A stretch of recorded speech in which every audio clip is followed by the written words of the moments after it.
host of the Basement Lounge podcast. Please welcome very funny Mike Shea, ladies and gentlemen.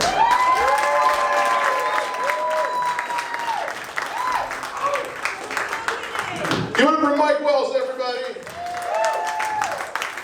Guy riding my coattails on my podcast. It's funny for me because it's my podcast. How you guys doing? You guys had a good night tonight so far? I will try not to ruin that. For those who've never seen me before, who maybe don't know me, let's get to know each other a little bit. My name is Mike Shea. I am 33 years old, and to any single woman in the room, I'm sorry, but I'm already like a brother to someone else. It's not that I'm bad with women, it's just that they find me about as useful as a white crayon. It's my favorite joke. Yeah, I'll tell you guys a little bit about me. I am a full-time single dad to a 2-year-old girl that I love very much. Thank you. You didn't clap at that, you hate my happiness. She's funny, but she's weird. I can say that because she's mine.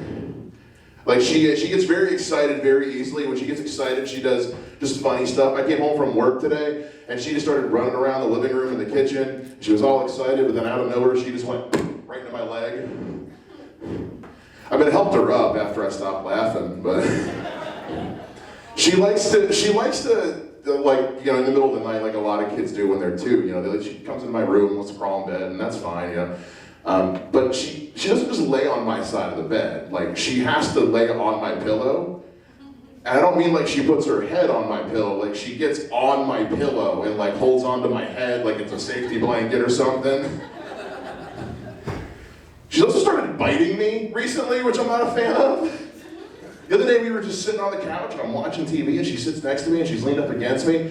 And then like I sneezed and she just went, ah, and just bit my arm, and like I started to bleed. And like I screamed, she ran out of the room scared. Now I feel bad, but I'm the one that's wounded. I think she's just acting out because I leave her home alone when I go to work every day. Or because I make her shit in a box, I don't know. She's a cat, by the way, I probably should have mentioned that.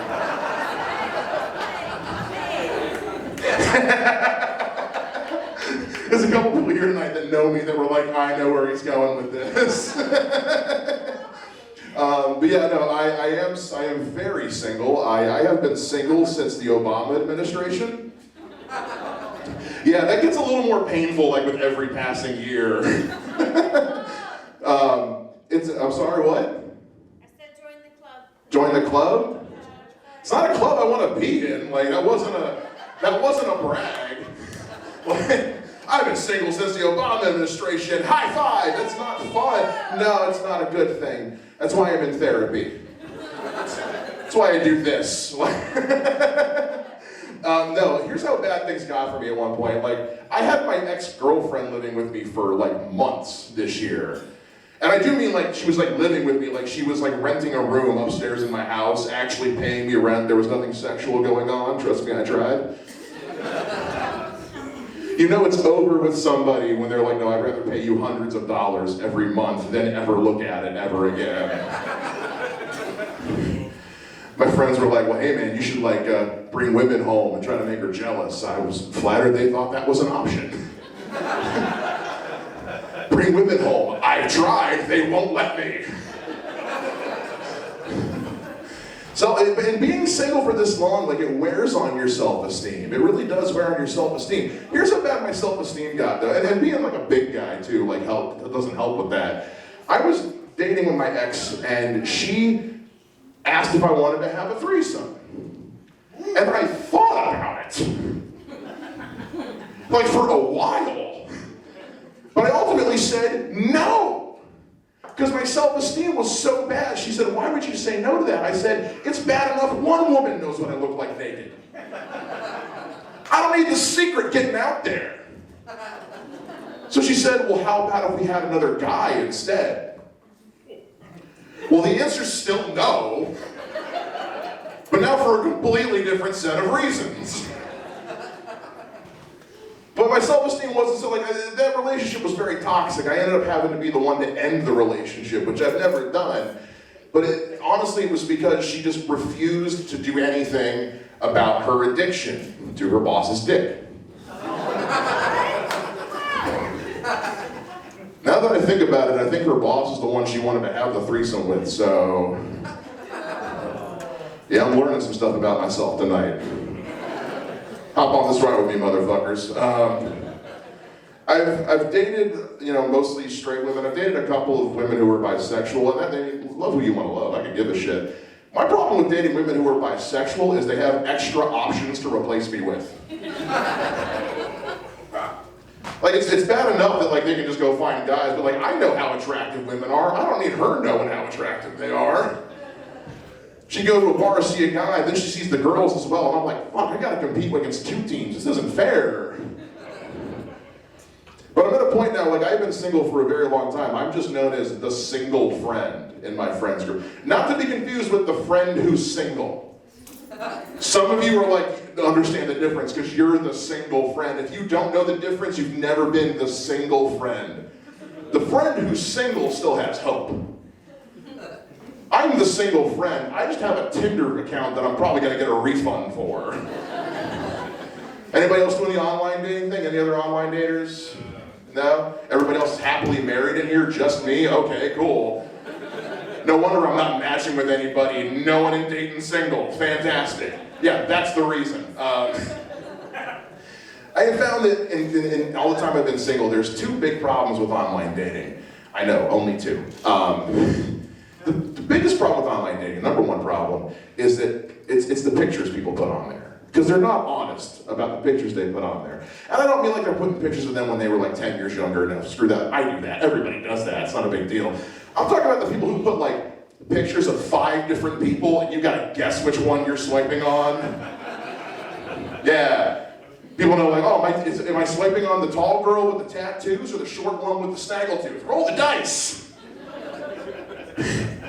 The other problem with online dating is that the people who are doing online dating are people like me. Like, I don't know how to flirt. I don't know how to talk to people. And people who are doing online dating don't know how to be sexy or seductive. That's why they're on there. I had a woman say to me one time, this is true, she said, Mike, you're gonna love me. I've had my tonsils out. Cool. Like, I appreciated what she was going for. Like, oh, Mike, don't worry, I have no gag reflex. I was flattered she thought that would be an issue.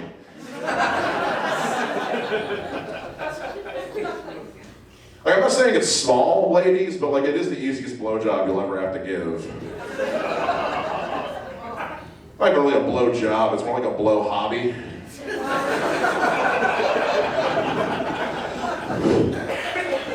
Sometimes you get them where like they're dirty just in their bios, not even the messages they send you.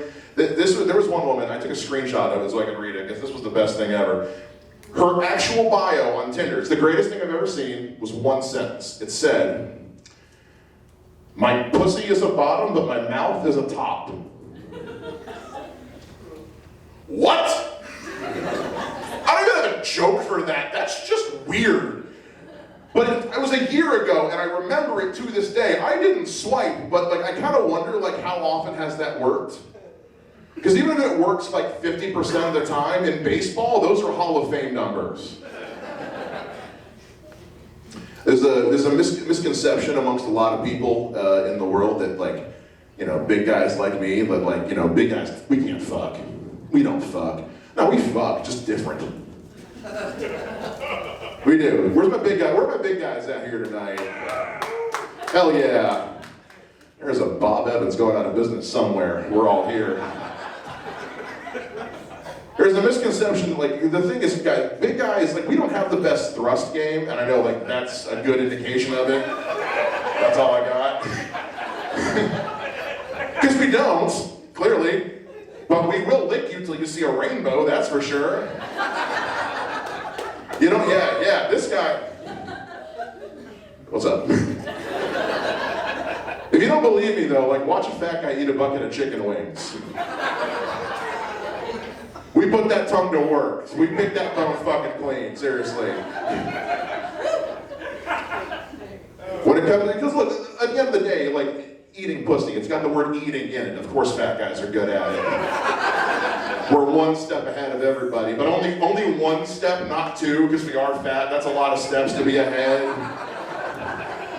Honestly, it's probably like a half step, but I do love chicken wings, though. I mean, chicken wings are delicious. I love chicken wings. Because, and that's why, like, being the single friend sucks. I miss being just the fat friend. Being the fat friend is awesome, because, like, you always get to ride shotgun. It's true. And there's always that one skinny friend on the ride that's like, can't Mike sit in the back this time? And everybody else is like, fuck no. He creates an air seal when he sits back here. It's like opening a bottle of Snapple. Every single time he opens the door. But also, like, being the fat friend's cool, because, like, I get to pick where we sit at restaurants. Because they always ask the same thing. Where do you guys want to sit, table or booth? Table. Fat guys don't want to sit in booths. Especially at the restaurants that bolt their booths to the fucking floor. Go fuck yourself. Like, who are you afraid is going to steal your table? Not the fat guy. I know our clothes are big. They're not that fucking big. I don't want to sit at a table at a booth because then it's just pressing against my gut and like creating a crease and giving me like fake six-pack. And I don't need that haunting me in the mirror later that night as like what could have been.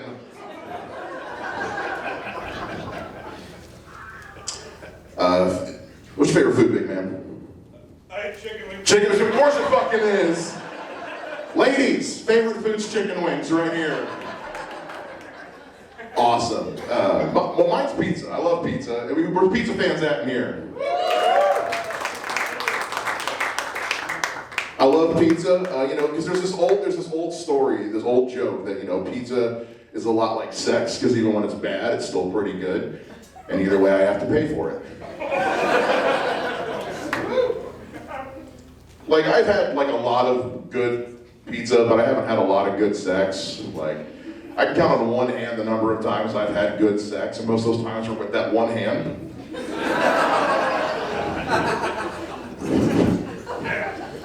By the way, as a fat guy, I would like to make a plea to the general public out there. Can we stop with the videos of trying to teach us how to make homemade candy bars? Please. Because first of all, it's always like some 90-pound white girl named Autumn. And it's like, well, if you go buy a candy bar at the gas station every day, that's going to cost you thousands of dollars a year. If I'm buying a candy bar from the gas station every day, the money isn't my biggest problem. But it's so much cheaper to make them at home. All you do is go buy a pound of chocolate and a big bag of almonds and a pound of sugar and some oil and some cake molds and a $300 mixer and a blowtorch and a catalytic converter. So you can make 15 candy bars because you're a fat fuck eating a candy bar from the gas station every day. So you know you want 15 candy bars. Like and subscribe for more, guys. It is better to be the fat friend, though, especially because like now, this time of year, it's getting cooler outside, finally. Yeah, I'm over the hot weather because now I can start dressing in layers. Dressing in layers for a big guy is a big deal because like during the summertime and the warm months of the year, all you skinny people have like lots of clothing options. Us fat guys are trying to find the one t-shirt that doesn't do a lot of this. Or we get the sweat marks under there, it looks like an angry jack-o'-lantern. The shirt rides up our belly, so now they got the puckered belly button, looks like an angry Asian guy going.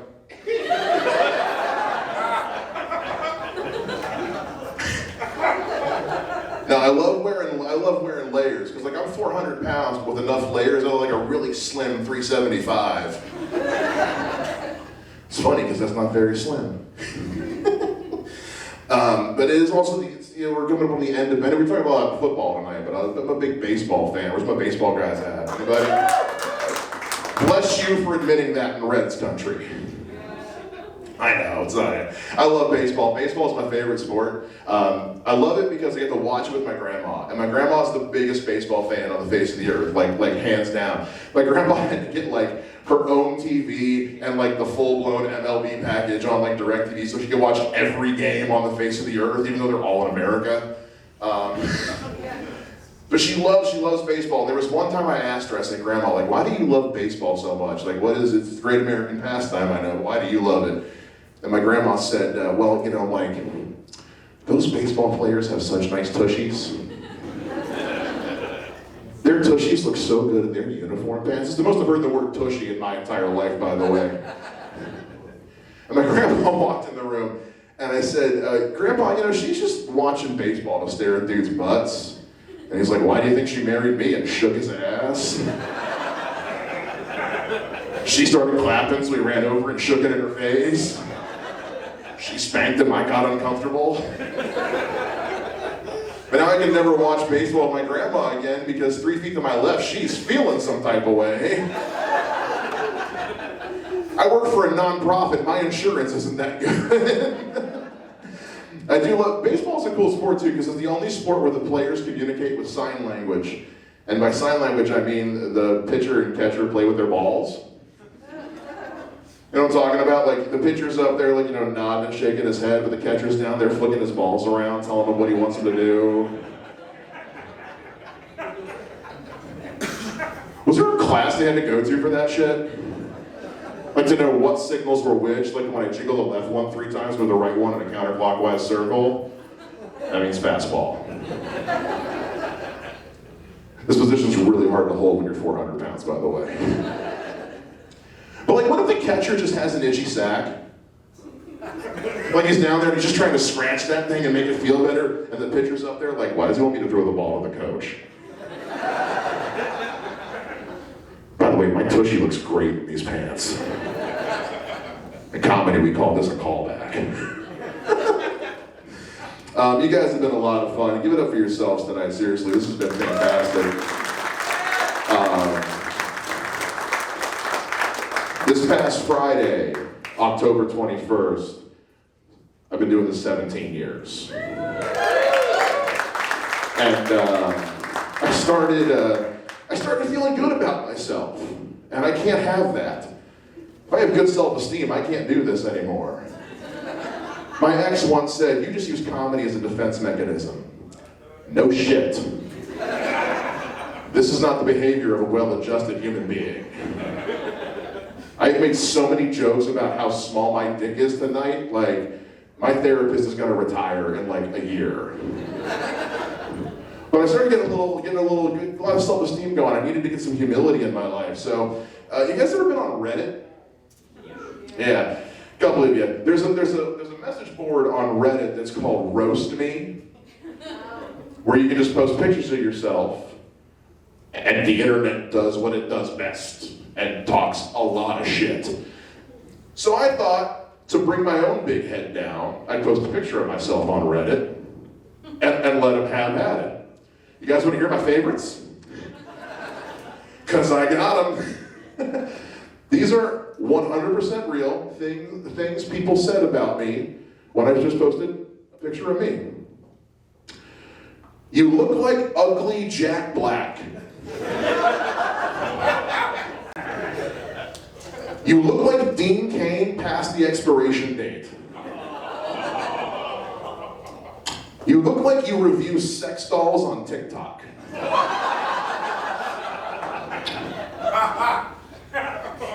You're fat, and I won't sugarcoat it because you probably eat it. You look like Wolverine if instead of metal claws, his hands popped out Twinkies. And my personal favorite, you look like Harambe got halfway through reincarnation and gave up. Now those did not leave me in a good mood. Not because they hurt my feelings. That's the biggest laugh I've gotten all night, and I didn't write those! My name is Mike Shea. Thank you guys so much for coming out tonight. You've been amazing. Let's get your host, Mike Wells, back up here. Thank you to everybody. Have a great rest of the night.